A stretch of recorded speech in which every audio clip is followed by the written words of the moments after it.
Thank you, committee. Next, we'll open the hearing on 2803. Mike? And committee, I might remind, and Mike, this is fine. Mike did not draft this bill. And so I think a lot of the questions for the revisor will be answered by the conferees. So if you would save your questions, many of them for the conferees, that would be preferable. Thank you, Mike. Mr. Chairman, members of the committee, what House Bill 2803 would do is create an act called the Kansas Gun Rights Preservation Act. Section 2 of the bill provides no state agency of this state political subdivision or employee acting shall knowingly or willingly participate in any way in any enforcement of any federal law, executive order, and so on regarding a firearm accessory, or ammunition against a law-abiding citizen. Law-abiding citizen is one of the definitions at the end of the bill. Another prohibition is utilize any assets, state funds, or funds allocated by the state to local entities in part or in whole to aid a federal agency in doing thus. It shall not be a violation of the act in section 3 to provide material aid and support to a federal law enforcement agency that are in pursuit of a suspect where there is a demonstrable criminal nexus with another foreign jurisdiction and the suspect is either not a citizen or is not present in the state. It's not a violation to provide material aid and support to any United States attorney or assistant U.S. attorney in the prosecution of certain felony crimes. You've got a similar provision on page 2 of the bill for courts to carry out duties prescribed in Chapter 20 of Kansas statutes annotated. The bill goes on. It provides that nothing shall be construed to prevent a law enforcement agency from accepting aid from any federal law enforcement agency in an effort to enforce laws of the state made in pursuance of the Constitution of the United States, the Constitution of Kansas. Section 5 is one of the key provisions in the act. It provides that any law enforcement agency or political subdivision that employs a law enforcement officer who violates this act while acting under the color of federal law shall be liable for damages resulting in a violation of and a civil penalty of $50,000 for each occurrence. It goes on anyway. Any law-abiding citizen agreed by a violation of this act can bring an action in court for a injunctive and other relief, and provides for the court awarding of attorney's fees. There's definitions which I've mentioned about law-abiding citizen means an individual who is not otherwise precluded under state law from possessing a firearm. And so on. So if you've got questions, I'll try and answer them. This is the effective date is in the Kansas Register, and there's a severability clause in the bill as well. Thank you for that, Mike. We do have a couple of questions. Representative Highbarger. Yeah, Mr. Chair, I may have what may be a research question. Would that be appropriate at this time or no? Yes, Jordan. Yeah, thank you. It's my understanding that there's a very similar Missouri law that has been challenged and found unconstitutional by a district court. Do you know anything about that? And if you could tell us if that's accurate and what the basis of that was. Thank you, Mr. Chair. Jordan Milholland, Legislative Research. I'd be happy to look into that case and provide an email to the committee with some information on that, if that'd be helpful. Very good. Thank you. Will that be okay? That'd be great. I believe the case title is U.S. versus Missouri in Western District of Missouri, 2023, I think. Very good. Thank you. Committee, further questions? Representative Hoy. Thank you, Mr. Chair. I just want to make a clarification on, it's on page 2, line 17. If a state or local law enforcement agency hires somebody, whether for workforce needs or maybe they overlook this. If they hire an employee who used to work for the federal government, let's say ATF, then they would get fined $50,000 for that hire. Uh, That is a provision in the bill that, at least in my mind, is a little bit unclear. Okay, thank you. Committee, further questions? Mike, very good. Thank you very much. Just some rules of the road here, folks. We have a lot of conferees on both sides, and so we're going to limit time to 2 minutes apiece. I understand there are some conferees that are wanting to use only a small amount of their time and then give it to another person. So that would be fine also. So with that, Representative Hauser, welcome back and welcome to committee.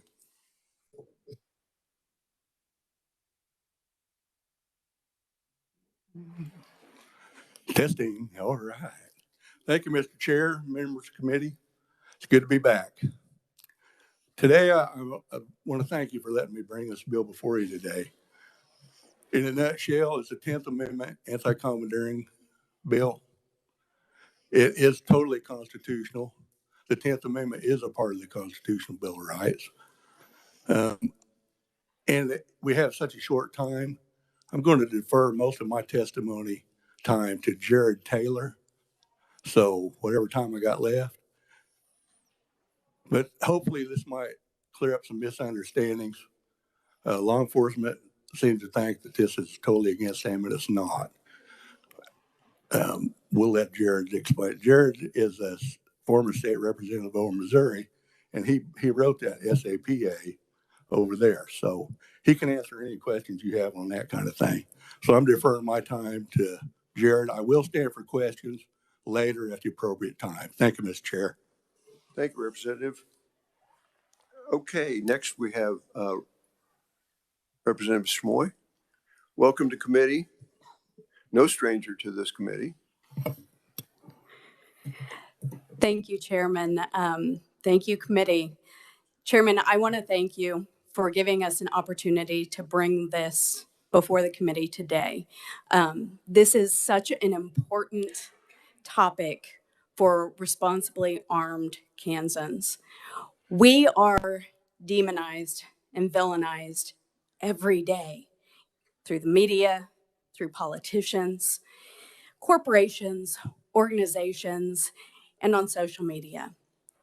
Responsibly armed Kansans are told that we are essentially responsible for any criminal activity done with a firearm. We're tired of that. We're tired of being lumped in with criminals because we are exercising an inherent right. What this bill does is that it says that any rules and regulations put forth by a bureaucracy that is taxpayer funded, that has not gone through the legislative process as outlined in the United States Constitution, will not be enforced on our law-abiding citizens. We should never put our sheriffs between unconstitutional laws and responsible gun owners. These are their constituents and their neighbors. And the fact that right now, the federal government expects for our sheriffs to go to the door of their constituents and neighbors who have not broken a constitutional law and enforce something that is simply a rule or regulation is unfair to our sheriffs, and it is unfair to our responsibly armed citizens. And you may ask why this is important in Kansas, and we saw yesterday on the House floor why this is important. Because we are being attacked with anti-gun, anti-liberty amendments on the House floor so that our law-abiding citizens don't have time to contact their representatives. It is needed. It is past time for all of us to stand up and take our oath seriously when it comes to honoring our law-abiding citizens and our responsible gun owners. Thank you, and I will stand for questions at the appropriate time. Thank you very much, Representative. Next, we have Samantha Poit, Representative Poiter. Is she on partial? Is she on WebEx? No? Okay, we'll see if she's going to make it here later. Next, we have Mariah Day from the Kansas Rifle Association. Mariah, welcome to committee. Thank you, Mr. Chairman and committee. I will keep this very brief and let you get back to the rest of your day. Appreciate the opportunity to testify today in support of this bill.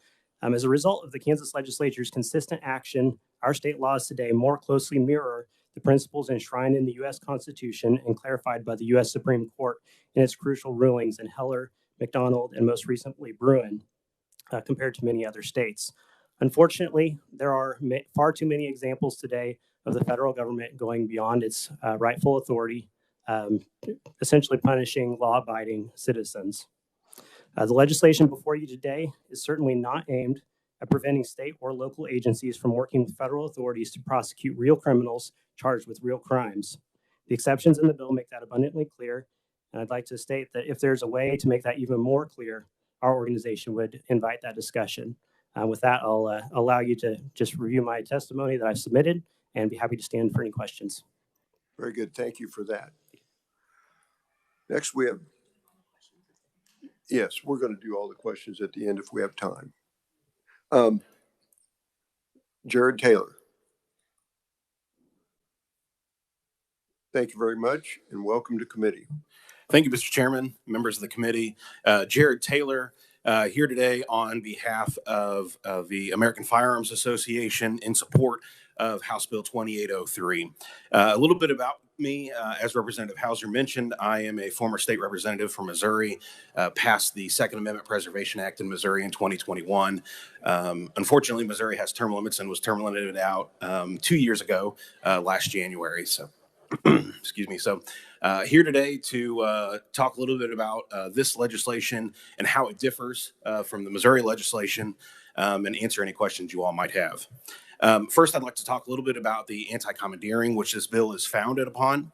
The Supreme Court has ruled numerous times, dating back as far as 1842 in Prigg versus Pennsylvania, that states cannot be commandeered to enforce federal law.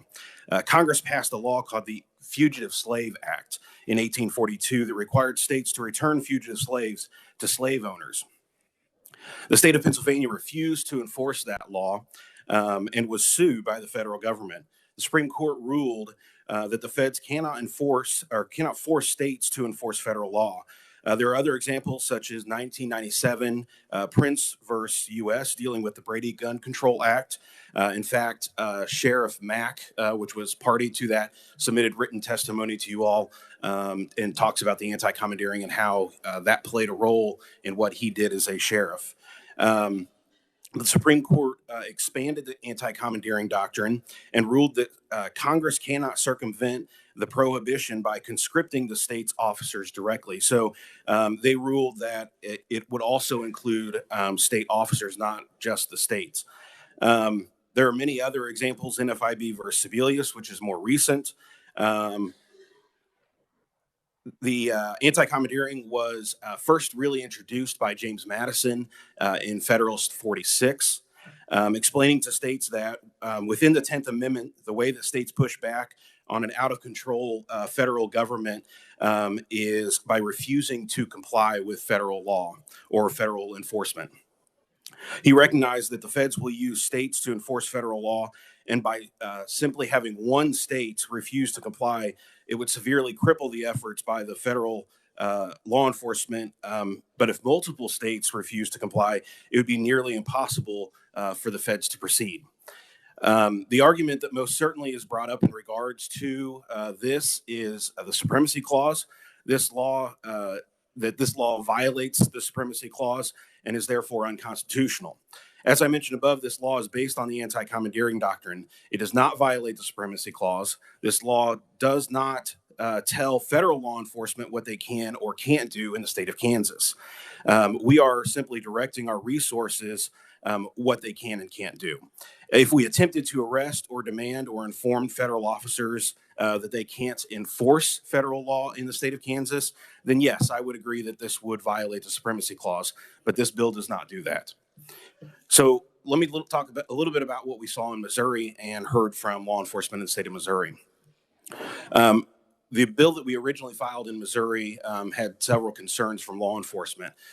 We worked for several months, in fact, about 2 years to make this bill correct. I first started filing it in 2017, and we ended up passing it in 2021. Sat down with multiple agencies, multiple sheriffs, highway patrol, local police departments to make sure that we had this bill correct.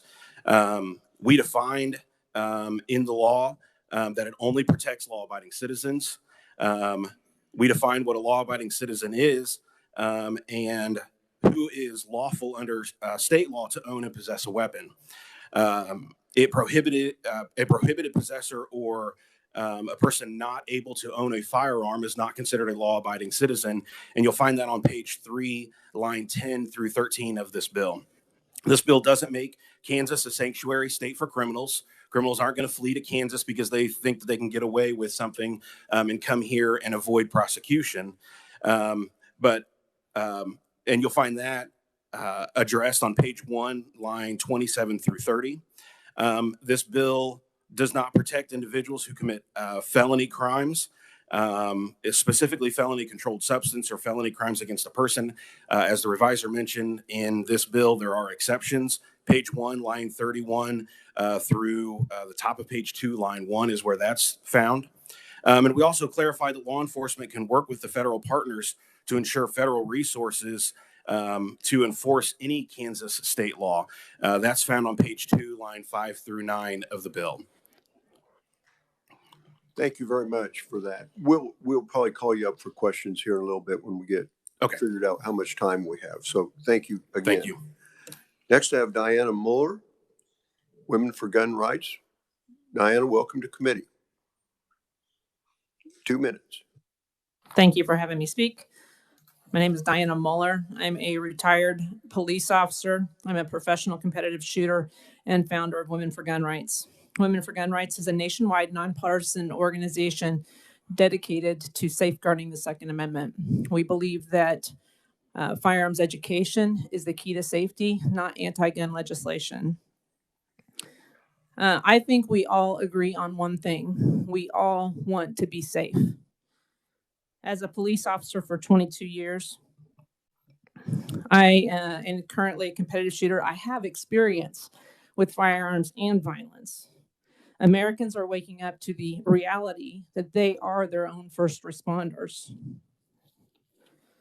Liberal policies of defunding the police and criminal justice reform that emboldens criminals have exponentially increased the violence in our country. As a woman, I am smaller and less equipped for violence. I know I am safer with a firearm, the great equalizer. We hear a lot about common sense gun control, and common sense to me is that the cities plagued with violence should adopt the laws of the cities with the least of violence, not the other way around. Gun control policies are proven failures time and time again, and they are making our communities less safe. With President Biden stating that he is determined to ban assault weapons, gun owners feel the constant pressure to demonize us and an inanimate tool.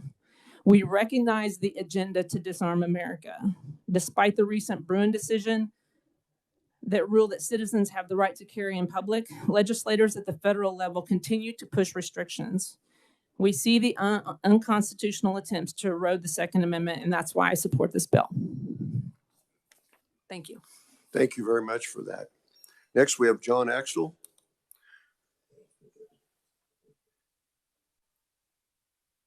Three minutes. Thank you. Good morning, Honorable Chairman and Committee. I am John Axtell. I'm the volunteer coordinator for Kansas Campaign for Liberty. I do support this bill. I also thank you for your consideration of my written testimony. I'll be glad to stand for questions, but I would like to yield the rest of my time to Mr. Jared Taylor, please, if I may. Thank you. Very good. Thank you for that. Next, we have Daniel Chase.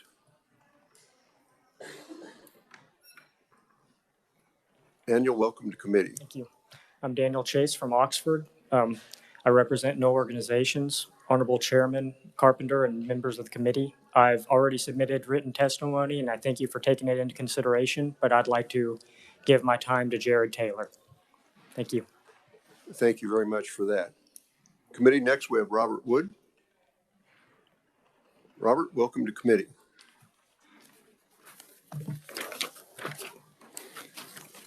Thank you, Chairman and members of the committee. I'm Robert Wood, a longtime Liberty advocate and former board member of the KSRA. We do have sheriffs in the state that support this bill. The Johnson County Sheriff Hayden does that.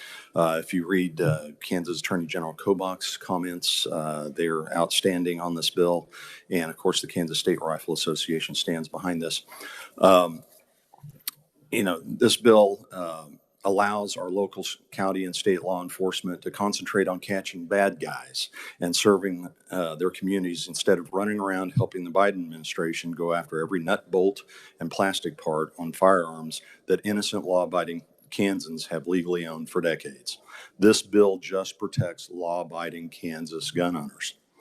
Last time I looked, our local county and state law enforcement departments are massively understaffed, underfunded, and having a hard time keeping up with the increasing demands on them from our communities, from real criminal threats growing all around us. This is a model bill that's been called the gold standard legislation and has been passed and heard in many states around us, similar ones. This is the gold standard. The 10th Amendment and Second Amendment are on trial here today, and you're the jury.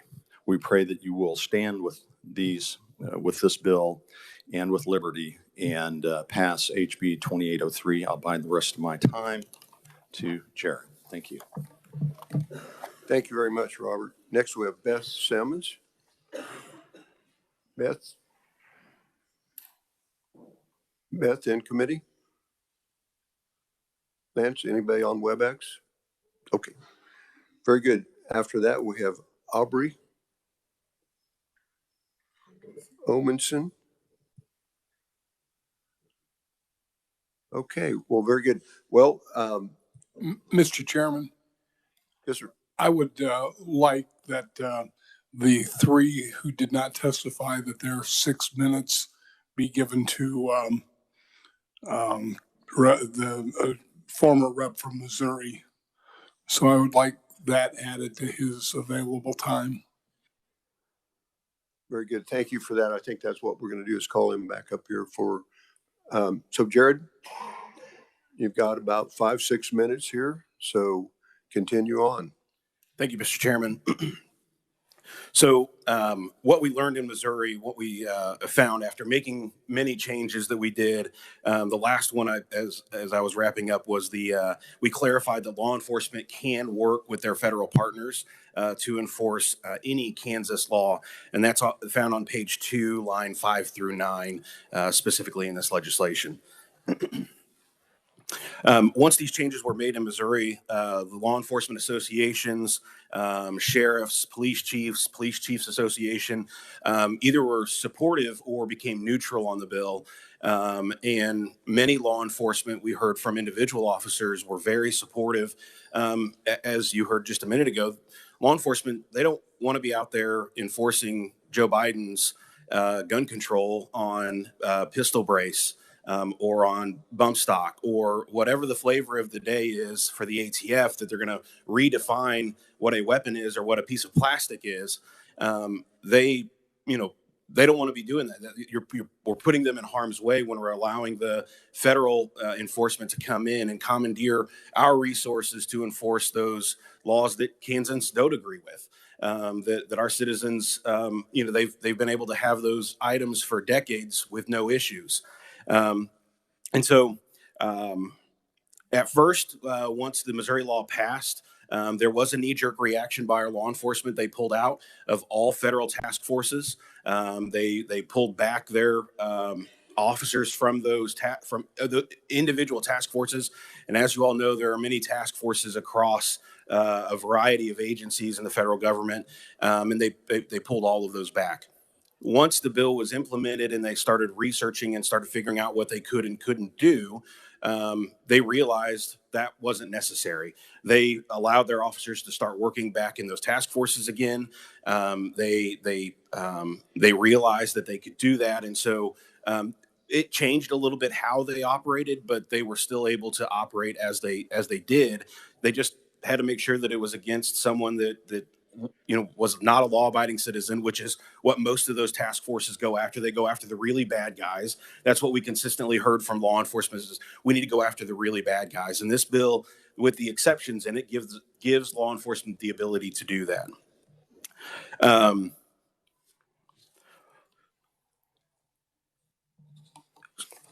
So I'll talk just briefly about the Missouri court battle and kind of talk a little bit about how this bill differs.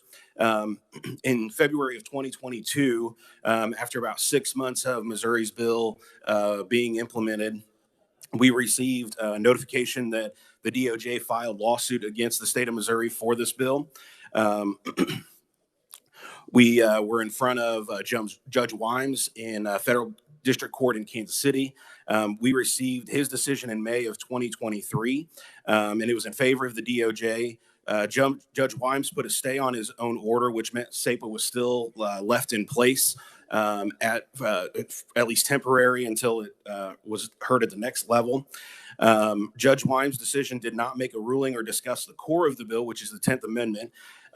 Instead, took talking points from the DOJ and picked the parts that he didn't like and wrote his decision based on that. 2 weeks ago, we were actually just in front of, we had oral arguments in front of the 8th Circuit Court of Appeals, a 3-panel judge. We expect a decision by August in that case. After Judge Wimes' decision, we decided to make some changes as we were working on legislation throughout the country to SAPA and remove any unnecessary portions that called out the unconstitutionality. Even though there was no legislative action on that portion of the bill did not hinge on that. That was one of the sticking points in Judge Wimes' opinion. You'll see that none of that is in here. There's no stating anything is unconstitutional or that the legislature believes anything is unconstitutional. It simply sticks with this legislation, or law enforcement in the state of Kansas won't help enforce federal law. There's another section, it's 1.440 in Missouri bill. If you want to look it up, I can tell you exactly. But it specifically talks about the court's duty to act. We removed that section out of the bill. Again, it had no effect on the bill. It didn't do anything, but that was one of the issues that we heard from the 8th Circuit. That was one of the questions that we had from the federal judge. That is not in this bill. And so those are some of the changes that you'll see, but we reworked it. We cut this bill down to make it to the core of the 10th Amendment, not using our resources to enforce federal law. Time and time again, the U.S. Supreme Court has ruled that states can do that. We have the ability to do that under the 10th Amendment. There were 2 lawsuits filed in state court.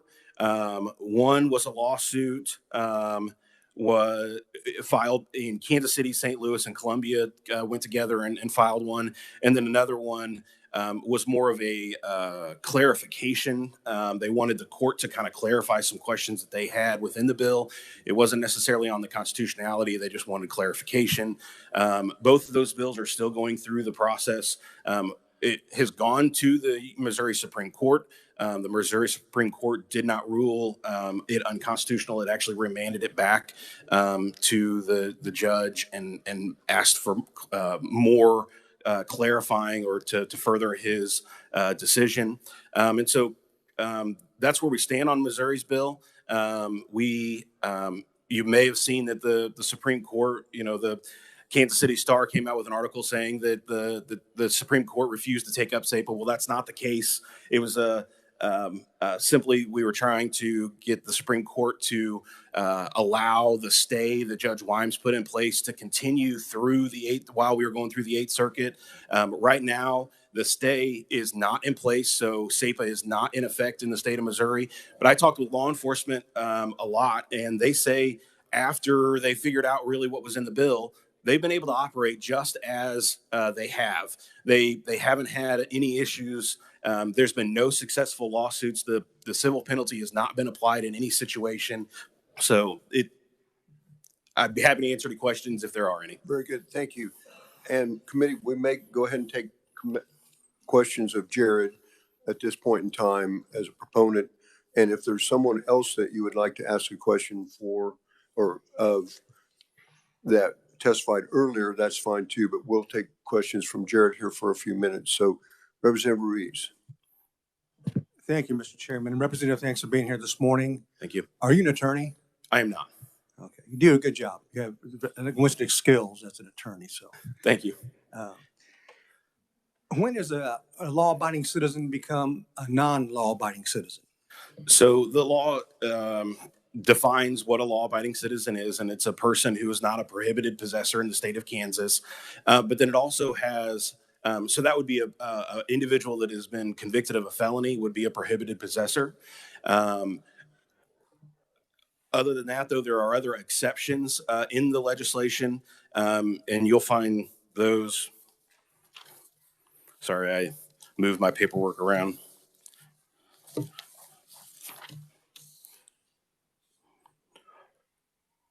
And Attorney General Kobach actually addressed this question in his testimony.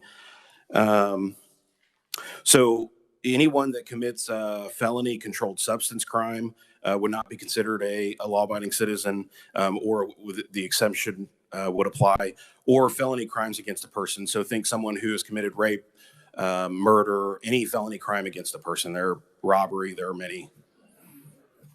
And the reason I'm asking is that by looking at somebody, you can't tell if they're a law-abiding citizen or not, right? Sure. Okay. And I'm going to take you to Missouri a few weeks ago. I had a friend of mine whose wife was a young lady that was murdered at the parade. Law-abiding citizens, as far as they knew, were around him. Everybody dressed and cheering the Chiefs. All of a sudden, he thought firecrackers were coming out, and he saw people running and hitting the ground. Threw himself on, grabbed his wife, threw her down, and jumped on top of her. She had already been hit twice. How would this help that situation? Can you maybe elaborate on that, if any at all? Sure. It doesn't prevent law enforcement from enforcing current laws in the state of any law in the state of Kansas. It also doesn't prevent them from working with their federal partners, because clearly that individual committed murder and other felony crimes against a person. So they would absolutely be able to do their investigative work and work with federal prosecutors to put that individual away for the longest time possible, which is what I hope will happen. And Mr. Chairman, if I may. And the reason I bring all this up is that the individual that they fired the fatal shots had a situation in Belton, Missouri at a basketball game, pickup game, pulled guns out there. It just so happened that there were Belton police playing in that same gymnasium that arrested him. To the people around him, he was a law-abiding citizen. And we hear that terminology a lot. And that's why I asked you, when does a law-abiding citizen become a felon or a non-law-abiding citizen? But I appreciate your answer. Thank you. Committee, further questions? Representative Bueller. Thank you, Mr. Chair. Thank you, Jared. Going through some of the opponent testimony, and one of the themes that seems to run through there is, and I'd like to know how you would respond to this, and if there are examples that would maybe make this statement true or not true. The statement basically is this: that there are with this bill, there would be unintended consequences that will negatively impact law enforcement's ability to utilize all existing resources to protect the public safety and conduct investigation of violent crimes. Do you have a response to that, or a perspective on that you could share? Yeah. Thank you. I absolutely don't think it will. The laws that are passed in the state of Kansas should be passed by you all. If we need to change something in the state of Kansas to make a law more specific or whatever, it should be left up to you all. We shouldn't leave that decision in the hands of someone from Illinois or a congressman from Missouri, in fact, they shouldn't be making the decisions for what happens here in Kansas. But to prevent any law enforcement from doing their job, this doesn't do that. Clearly, we say that they can use any federal or any resource at their disposal to enforce Kansas laws. And then we also put those exemptions in place to make sure they can go after the really bad guys and put them away in federal court and help federal prosecutions. So this bill does not do that. And like I said earlier, at first, when Missouri's law passed, they did pull back from those resources. But once they realized that that wasn't necessary, they continue to operate as they did before the bill passed. One of the local sheriffs who was adamantly opposed was one of my local sheriffs. Had a conversation with him in his office, and I've never been kicked out of an office until that day. And he kicked me out of his office because he didn't like my answers, which was okay. We, disagreed on it. But after it passed, after the implementation, I went back to him and he said, you know what, this didn't affect how we do our business. We are still able to put the bad guys away, and we're still able to use our federal resources, like NICS, like the, I'm going to mess up the bullet tracking system that the FBI uses. Those are still available to Kansas law enforcement after this bill passes. Thank you, Mr. Chair. Representative Heiberger. Thank you, Mr. Chair. I have a short comment and then a question. I think you're probably aware that almost every mass shooting in this country in the last 20 years has been committed by a person who is a law-abiding citizen until they started shooting other law-abiding citizens. And personally, I'm more interested in protecting the rights of the law-abiding citizens who are being shot than the law-abiding citizens who are doing the shooting. But I do have a question. I appreciate your clarifying the differences between the Kansas law and the Missouri law. But one of the conferees indicated that this would would keep Kansas law enforcement from enforcing rules and regulations made by bureaucrats. But the way I read the bill, it also applies to statutes passed by Congress as well, federal Congress. Is that accurate? Yes, that'd be accurate. Okay. That's correct. Thank you. Unless it's a law that the state of Kansas passes. If Kansas also passes it, then they would be able to enforce those laws. Again, we should leave it up to the Kansas legislature to make the decision on what those laws should be, not someone from another state. I appreciate that. Thank you. Committee, I might remind you that we will contain our comments to the bill. So Representative Hasswood. Thank you, Mr. Chair. And this question is for you, or it could be for someone who is in Kansas. 60 Chief of Police filed a lawsuit against the state of Missouri for their Second Amendment Preservation Act. State and local agencies have restricted federal access to investigate resources that they have historically shared with federal partners, including the Missouri Informational Analysis Center, a state crime database, with Missouri as a case study. Why should Kansas make it more difficult for law enforcement to trace guns used in crimes? As I mentioned, we did pull back our resources at first, but then once law enforcement figured out what was actually in the bill and how it would be applied, they continued to use those resources and continue to use those databases just as they had previously. And again, this bill specifically clarifies that they can use those federal resources to enforce federal law, to make sure that there is no question whether or not they can use those databases. Okay, thank you. Representative Epley. Thank you, Mr. Chair. And Jared, thank you for being here for your testimony. I sound like you've done a tremendous amount of work on this, and you probably understand it better than maybe you're the subject expert in the room on this. I'm just trying to apply this to real life situations in our state, and maybe you can translate that from Missouri's experience. Give me one or two examples where this has come into play and made a difference. I need to understand that, because you can talk about statutes and things, but I need to hear examples of where you think this has made a difference and created change. Thank you. Sure. That's a great question. I appreciate the opportunity to answer that.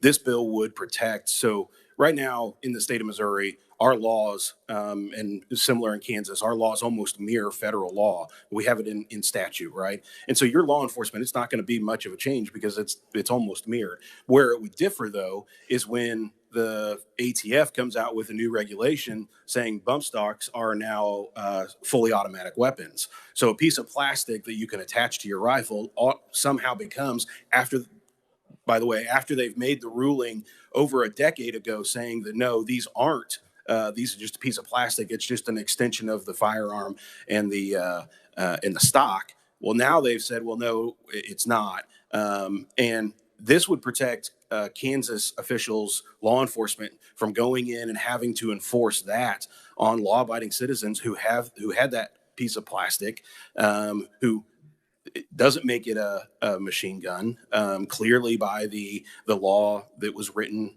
in Congress. So that's one example. Another example is, I'm drawing a blank. I apologize. There was another recent ATF redefinition of,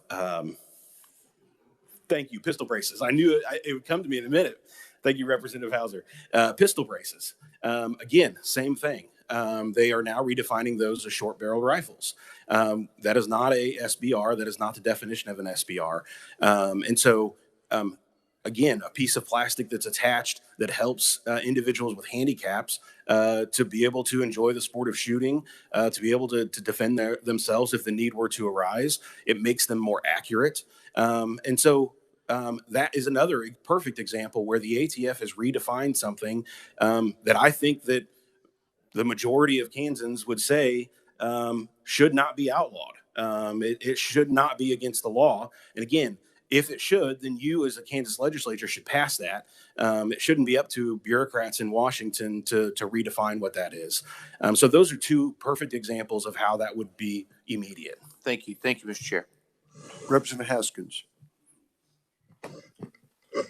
Thank you, Mr. Chair, and thank you for your testimony. Just to follow up on your testimony, you make reference to NFIB versus Sebelius in 2012, and you didn't expound on that. You just made it apply to justify the bill, but yet in your own testimony, you say that's in reference to expanding Medicare. I was wondering what is the point with adding that into your testimony? How is it relevant?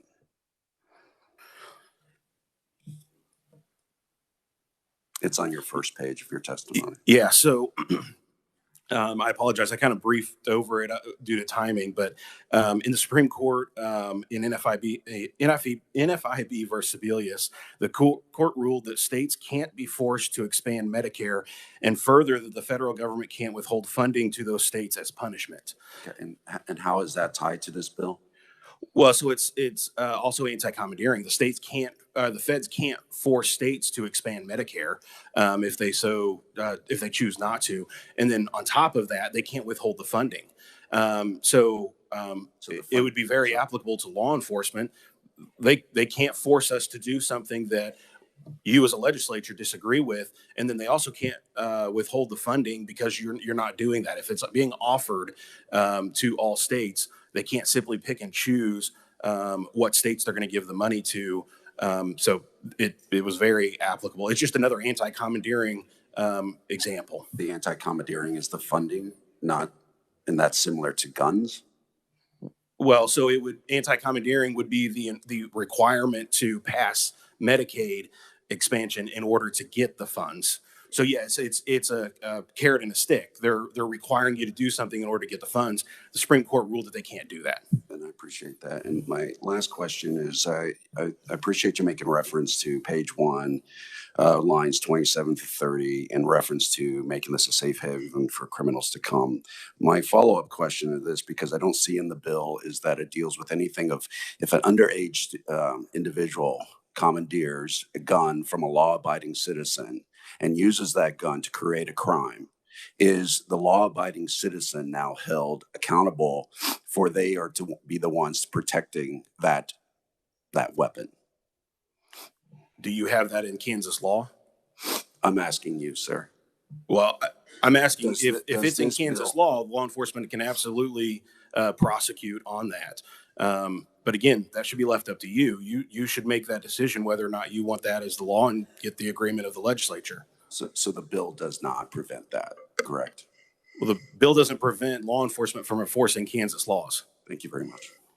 Representative Osmond, and I want to bring the committee's attention to Representative Osmond, who is filling in for Representative Clayton today, and I apologize for not recognizing her earlier.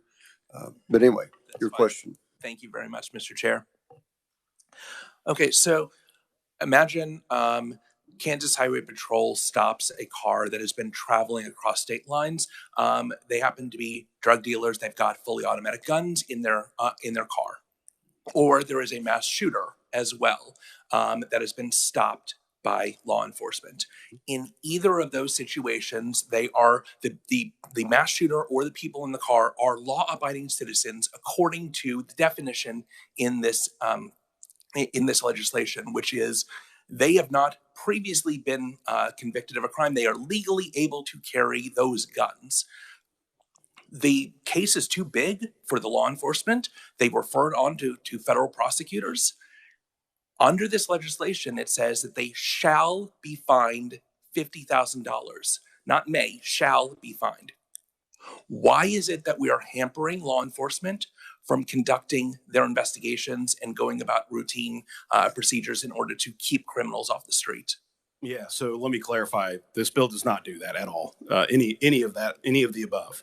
It would allow the state law enforcement to call their federal partners because, again, this doesn't allow individuals that were not present in Kansas, or if they came into the state of Kansas after committing a crime, this bill does not protect that individual. It specifically lays that out in this legislation. So none of the examples you just mentioned would at all be remotely possible. Then let me clarify. The mass shooting happens in the state of Kansas. Mm-hmm. I'm not talking about previous. I'm saying in this particular scenario, the mass shooting happens in Kansas, or their Kansas Highway Patrol stops them on the highways in Kansas. These things occur in Kansas, yep. but they want to refer it on to federal prosecutors. Mm-hmm. In under color of law, as it says in the legislation, they shall be fined $50,000 for doing so. No. So again, there's an exception to this bill that also says if they've never been convicted of a felony before, the exception would be if they committed a felony crime against another person. Pretty sure mass shooter, it would be murder, would be a felony crime against another person found in Kansas statutes. So this, again, that example would not apply in this situation. Representative Hoy, we're just about to wrap. Yeah, I definitely want to wrap up so we can give equal time, but I would like to request a legal opinion on that issue, because in the fiscal note, it says the bill would prohibit state or local agencies or employees from cooperating with the federal government in enforcing any federal law or regulation that restricts the rights of law-abiding citizens to own or use firearms, accessories, ammunition. We do have a number of federal laws that we don't mirror here in state law. And I appreciate the intent of how this bill was written, but how it's actually written, we need a legal opinion on how that functions. Thank you, Mr. Chair. Thank you very much. We're going to wrap this up. Thank you again, Jared. We're going to get on to opponents now. Thank you. So thank you very much. First opponent, I believe he's via WebEx. Sheriff Easter, are you there? Yes, I am, sir. Good morning and welcome to committee. Appreciate the limited time that I'm going to try to give to this, because there's three associations that are speaking all kind of together. The part I'm going to cover is law-abiding citizen. I appreciate the first representative from Missouri, what she spoke about with sheriffs, because that's true. We are kind of seen as the last line of defense between the federal government, overreach, and those type of things.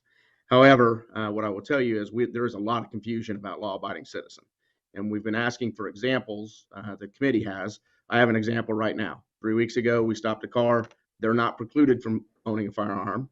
The individual, he has a sawed-off rifle that he's turned into an automatic rifle. We've had to provide that to the feds because that's the only place we can charge that at. Under this law, we'd be fined $50,000 for doing that. And so I think that there is, the KSA believes that there's, unintended consequences. I've heard all the testimony today. from the other representative from Missouri. I understand where he's coming from as well. I think there needs to be a balance if this bill is to go forward, and in no way, shape, or form is there any balance at this point. And from the KSA standpoint, we are not comfortable with this bill at all. I'd also like to point out that the SCOTUS blog, which covers all of the Supreme Court decisions, there's a lot of information about the Missouri law on that. And right now, they're refusing to reinstate the Missouri Second Amendment law.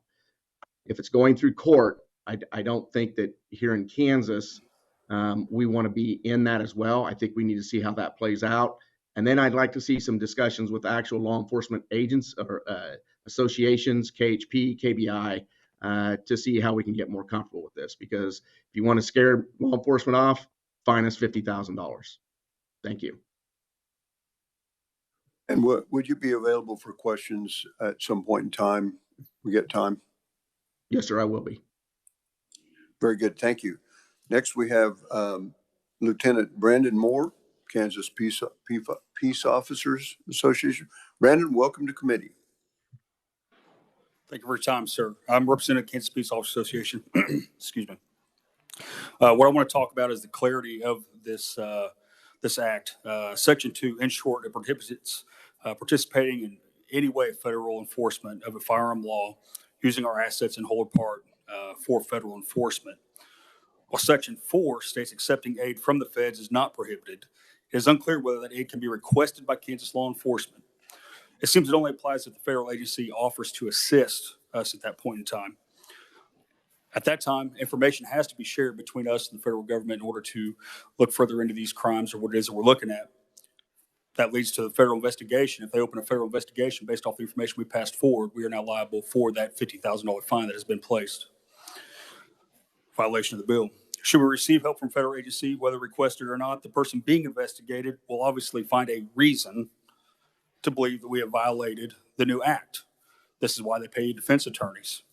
Even if it's not successful, it still costs the agency to be in court, to testify, to argue these things. That's money a lot of Kansas agencies does not have at this time. Further on that, they can file the action as provided in Section 6, page 2, lines 30 through 32, stalling the investigating, creating legal costs to the agency. This is problematic for all agencies, even smaller agencies with limited budgets. Is the state prepared to set up a grant or maybe a legal fund for us to tap into when we do have to go fight off these civil penalties for cooperating with the federal government?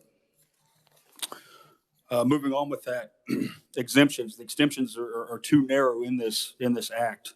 I want to talk about A27, lines 27 through 30, criminal nexus between jurisdictions. Suspect is not a citizen of the state or is not present in the state is quoted in that. A non-citizen in the state having committed a crime with a firearm would not be included in this exemption. We always have criminals crossing over between KCK and KCMO, even Oklahoma, Kansas, back and forth. Where do we fall there? A non-citizen in the state having committed a crime, or excuse me, even if the exemption did apply, the person is not present in the state is another quote. While on the run, most cases, we don't know where they are. We're looking for them. We may have intel stating that they aren't in the state, but we can never be for certain.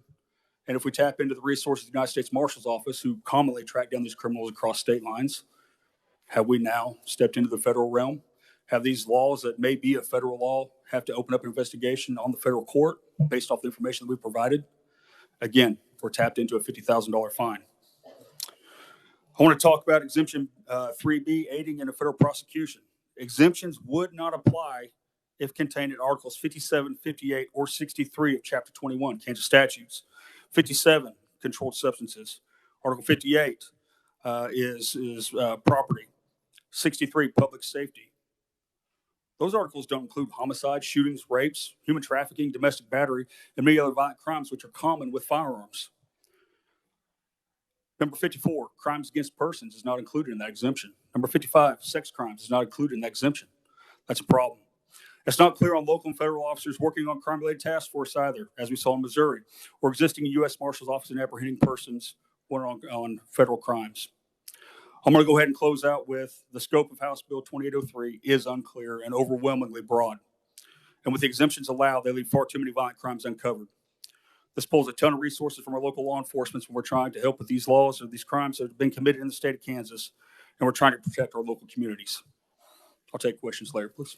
Thank you very much. Will you be available for questions at the end if we have time? Yes, sir. Thank you. Very good. Thank you. Next, we have Chief Daryl Atterbury, Bel Air Police Department. Chief?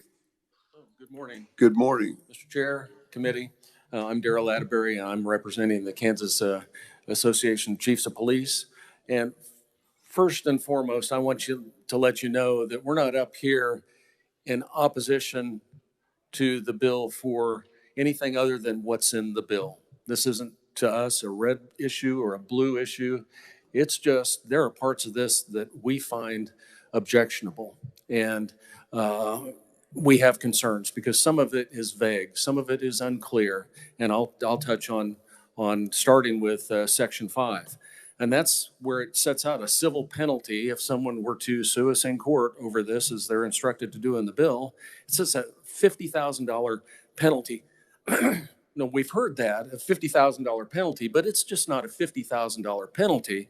It's a $50,000, not as a maximum, that's the minimum.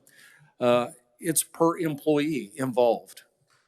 If I have 10 officers out there, that's a lot of money, okay? And then, in addition to that, it's for each occurrence, which is further described with respect to a firearm, an accessory, a firearm accessory, or a container or ammunition. Pretty vague. But if I've got 10 officers and they have 10 guns that have some violation that could be sued for, before long, my community's bankrupt. I'm from a small community.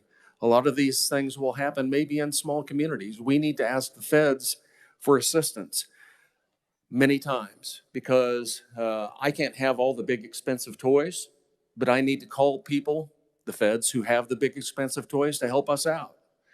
And to be penalized for that is objectionable. It is not good.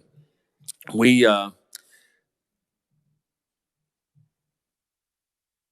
have a lot of things in this bill that we've identified that would be unintended consequences that would cost us, if sued, a considerable amount of money. And we are not able to support that. This bill lays the burden of this enforcement action, whatever it might be, at the feet of local law enforcement, of sheriffs.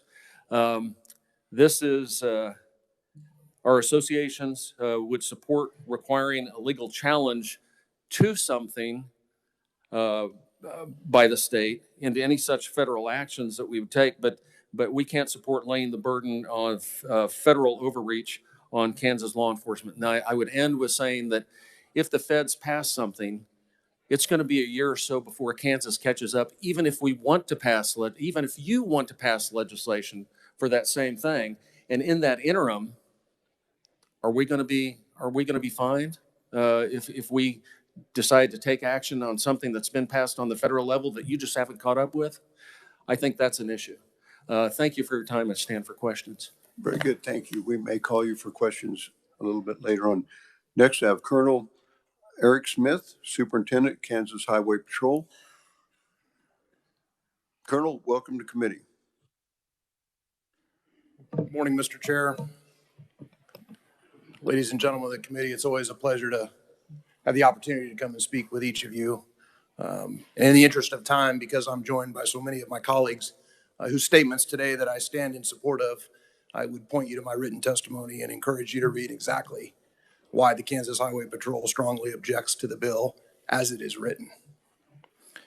To be very clear, I'm extremely sensitive to the intent in this bill, particularly in the area of the Second Amendment. The federal government has legislated by executive order, adopting regulations that either exceed the scope of statute or, in some cases, unravel its intent by preventing implementation of statute. But fighting against that is not what this bill accomplishes.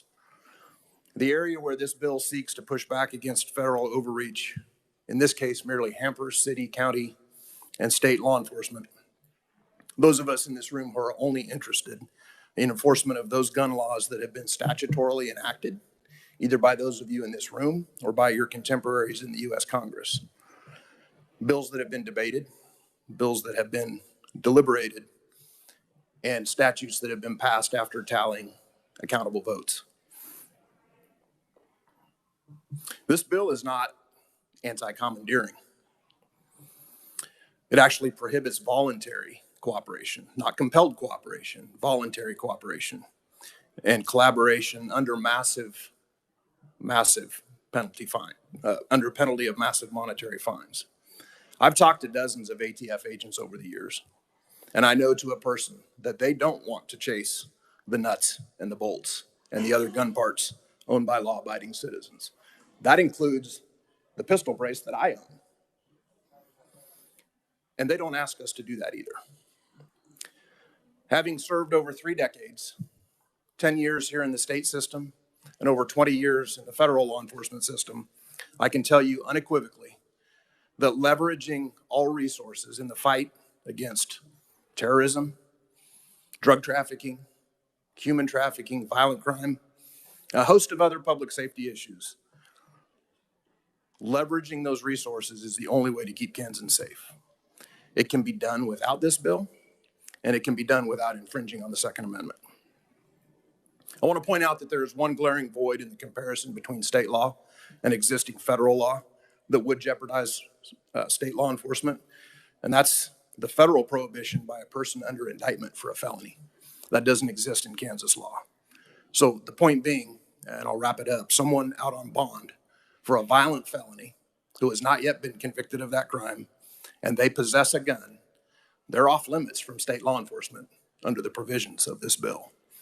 In an era where many in this body have asked for additional federal resources, whether it's for border security or the fight against fentanyl, I cannot understand why one would reject existing cooperative, collaborative agreements designed to make Kansas safer.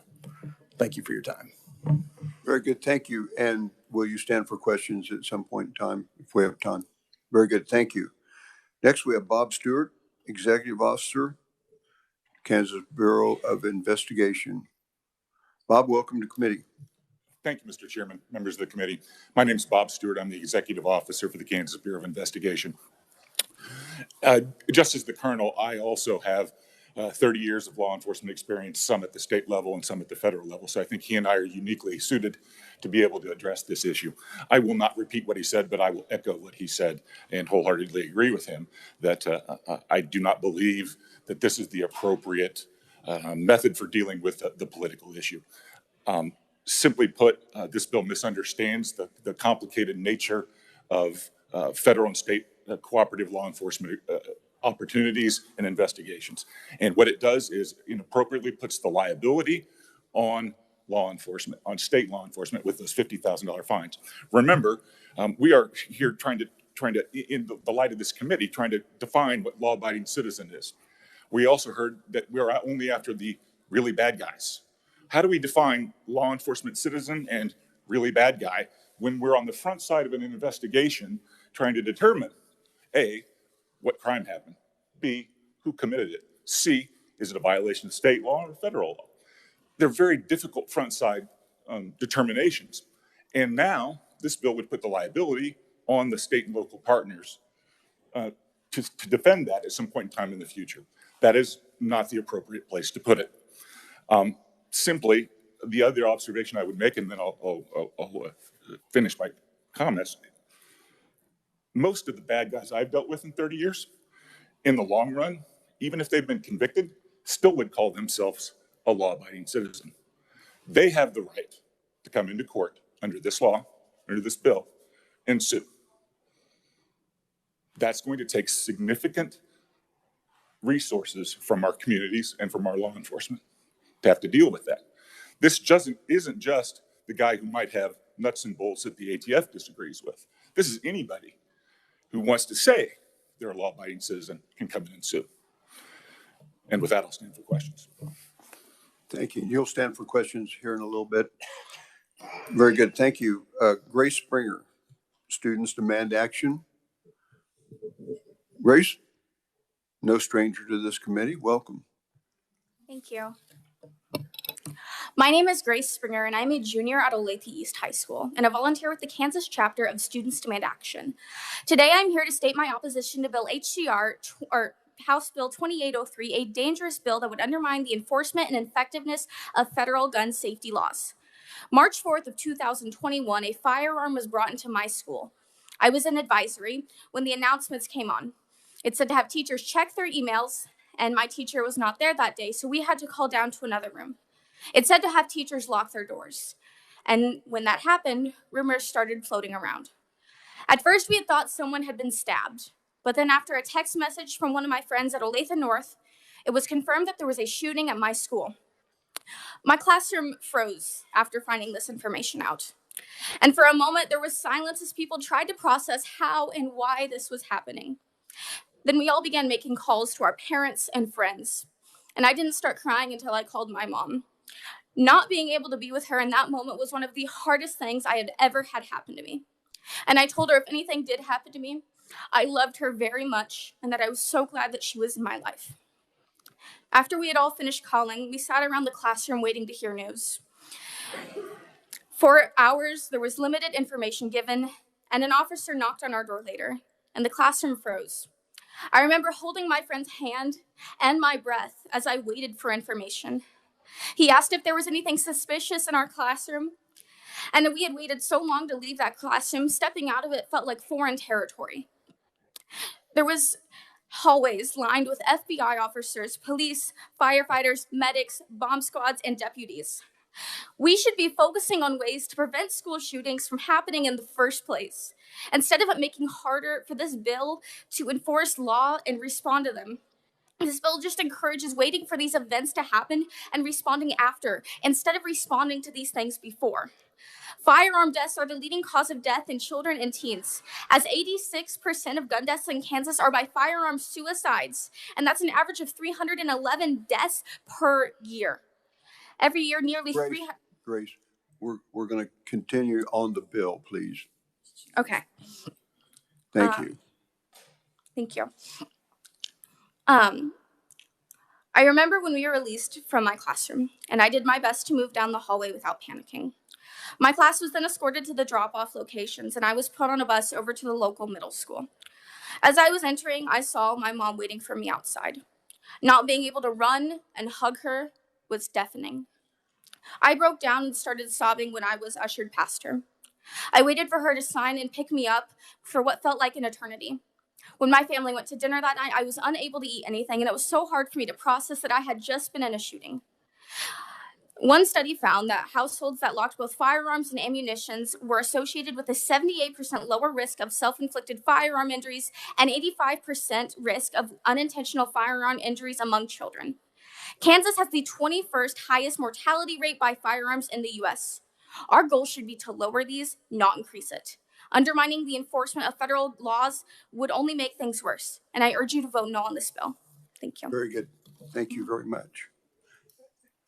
Next, we have Laura Stratton. Laura, thank you. Thank you, Mr. Chairman. My name is Laura Stratton. I am a wife, mother of two, and a practicing Kansas attorney. I have read the Missouri bill. I've also read the federal court case striking that bill down. I encourage the committee to do the same. And as you do so, I encourage you to consider that the 10th Amendment forbids, the 10th Amendment anti-commandeering doctrine specifically forbids for the federal government from regulating the states. It does not forbid the federal government from regulating private actors such as gun owners. This bill is not even cognizable as an anti-commandeering bill. This is a nullification bill. Nullification is a fringe theory derived from the 10th Amendment that has been discredited by every federal court that has ever considered it. This is a nullification bill because it attempts to invalidate federal law by interposing an obstacle to the achievement of the legitimate objectives of Congress. I would love to talk about constitutional law all day. It is something I personally practice. That's actually not why I'm here, though. I encourage you to do the research. I'm here to talk about what happened in Missouri between when that bill was enacted and when it was struck down as unconstitutional. What happened was that in St. Louis, there was a mentally ill young man. He was 19. He lived with his family. His family tried to get him help. They got him therapy. They got him medication. Eventually, they got him committed to a mental health institution. Because he had been committed to a mental health institution, he was prohibited by federal law from having a firearm. Nevertheless, due to a loophole, he legally obtained an AR-15. His parents discovered that. They called the police. They said, please come take our son's gun. He should not have this. He is mentally ill. He is dangerous. The police came and they said, I'm sorry, ma'am. I'm sorry, sir. But Missouri has no independent state law forbidding your mentally ill son from having an AR-15. We can't take it. They didn't take it. 9 days later, he took it to his former high school with 600 rounds of ammunition and killed a 15-year-old student and a beloved teacher. I see that I'm almost out of time. I urge you to vote no on HB2803. Please let the police do their jobs and don't distract them with unlawful, dangerous bills. Thank you. Thank you very much. Will you stand for questions later? Absolutely. Might remind the conferees that there will be no picture taking in the gallery. You can take pictures just like if you don't. But not of the conferees. Thank you. Okay, committee, are there questions of some of the opponents? Representative Hauser. Who would it be, Representative? Well, I'm going to just leave this out there. We had the first three we were talking about, Sheriff Easter or Lieutenant Brandon Moore or Chief Daryl Atterbury. I'm going to actually go to Brandon's testimony. And I want to bring something up. So maybe Brandon can answer this question. Let me find it. I had it. Okay, Brandon, in your testimony, this just struck out at me as kind of wild. But I'm going to quote here. When a person committing a heinous crime with a firearm is a law-abiding citizen, as defined in the bill, is it unclear if Kansas law enforcement could ask for federal assistance? If a person is committing a heinous crime, is he not already not a law-abiding citizen? Per your definition, he is still a law-abiding citizen because he's not been convicted of that crime at this time. Well, the way I'm reading this is, it's like when a person is committing a heinous crime, should not law enforcement know right then and there he's breaking the Kansas law, obviously, so you should do something about it. You don't have to ask for federal law enforcement. You can, but you don't have to. But I just thought that was a kind of one of the misunderstandings that we all have about this bill. And it's both sides. You guys don't understand what we're trying to do, and you don't understand what we're trying to do. Maybe we ought to get together and work on it. But that was my comment on that. Now, I've got every law enforcement agency has been balking about the $50,000 fine. I brought this bill into, I was going to introduce it last year, but the Missouri bill that we were modeling after had troubles in the court. So we put it off and we reworked all the language. And that bill was brought about by pistol braces. I own pistol braces. So you're balking about a $50,000 fine for aiding and abetting the feds to come and take away something that's not a law been passed by Congress. It's something that's been legal for decades, but yet you're going to come help the feds take me to jail. You think $50,000 is a hefty fine. The federal is $250,000, 10 years of federal prison. Now, how's that? That's me, a law-abiding citizen. My guns don't hurt anybody. They're locked up in a safe. So you would be fine with helping the ATF come. The clarity of law-abiding citizen is what needs to be redefined in this bill, because somebody who has committed a crime and not yet been convicted that we are looking for is still technically a law-abiding citizen. You, sir, are a law-abiding citizen, not committing a crime. I've got no business being in your gun safe.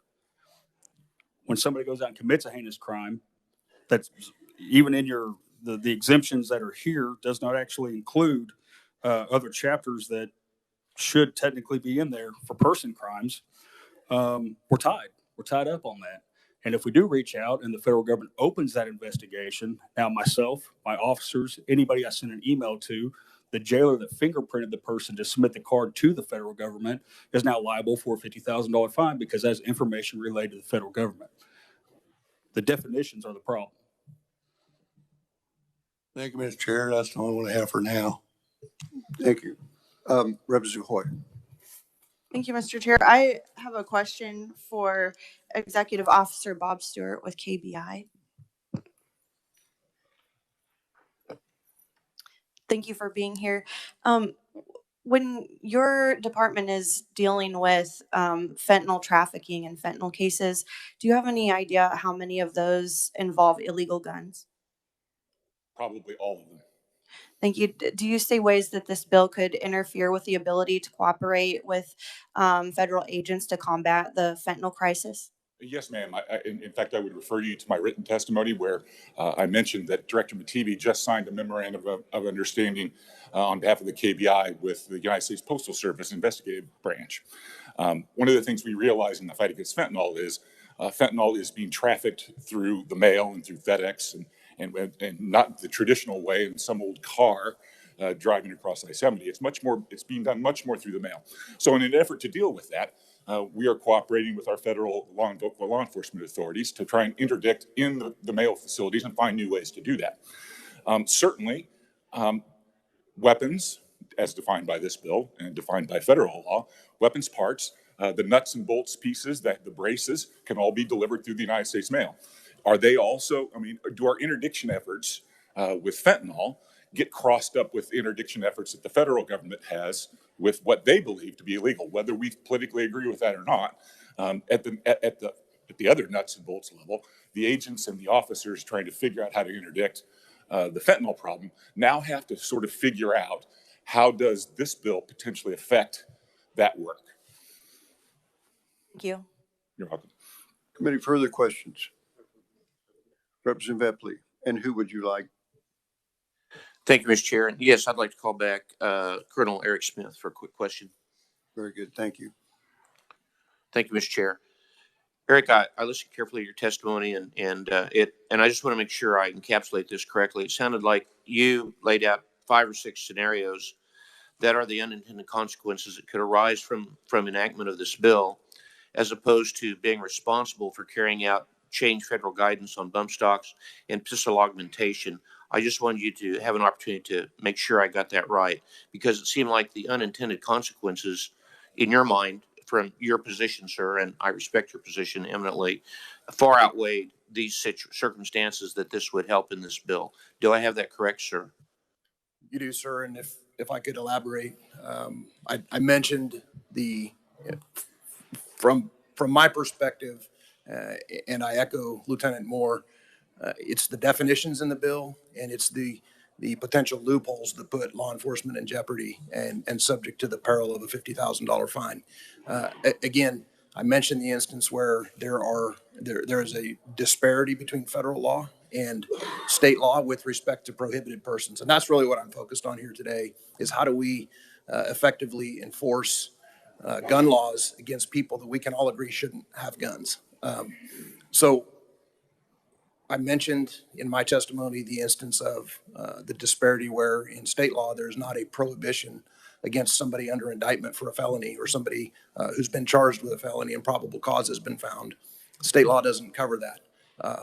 The executive officer from KBI was just asked questions about how could that be intertwined with the fight against fentanyl. State law also doesn't preclude the possession of a firearm in furtherance of a drug trafficking crime as federal law does. So those are 2 instances where KHP, KBI on a daily basis could encounter someone who possesses a firearm whereby we could take no action because there isn't a similar state law in effect that may subject us to that civil penalty. Thank you. Thank you, Mr. Chair. Representative Hyberger. Thank you, Mr. Chair. I have a question for Ms. Stratton.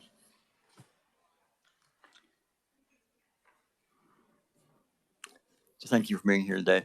Well, I have not read the Missouri statute or the Missouri decision that we referenced, and I'm certainly not a 10th Amendment expert, but I'm having a little trouble seeing this bill as a nullification bill.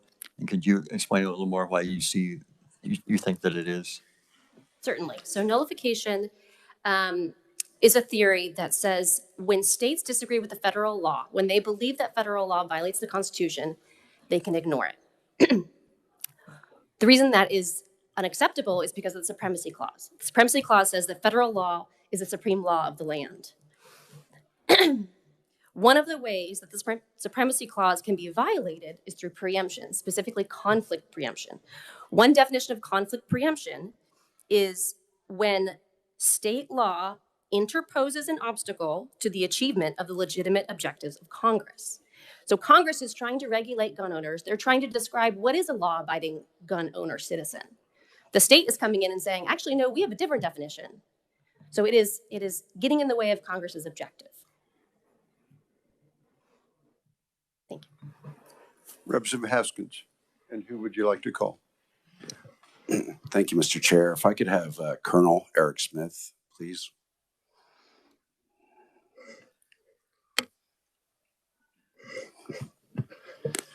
Thank you, sir, for your testimony and for your service. I just wanted to follow up because I'm fascinated by the proponent's testimony, at least the primary proponent's testimony, as far as overall state law and federal laws were about the same. Is that true? You've given a few examples of that. Is that overall true that state law and federal law is the same? With respect to prohibited persons, yes. Okay, thank you. The other question I have is because this is several times it's come up, and I think we would all be in agreement about underage authorization or underage possession of firearms. What can be done to this bill to help prevent that? Would you be able, in the case of what our last opponent stated, would you be able to take away a gun from a child if they have it? I do think that that's one area where there is also a difference between state and federal law. And I apologize, I can't tell you which federal or state legislative scheme it exists, but there is a prohibition against a person under the age of 18 possessing a firearm that has a barrel less than 12 inches. Okay, so if sorry to interrupt it. Were you going to believe? I was just going to say that's another place that there is a difference between state and federal. I just couldn't tell you off the top of my head. Okay, thank you very much. Committee, further questions? Thank you very much for being here. Okay, well, committee, I'll bring your attention to the written proponents and opponents here on the back page of our testimony. And committee, I want to thank you and conferees, everybody, for the spirited debate on this issue. And with that,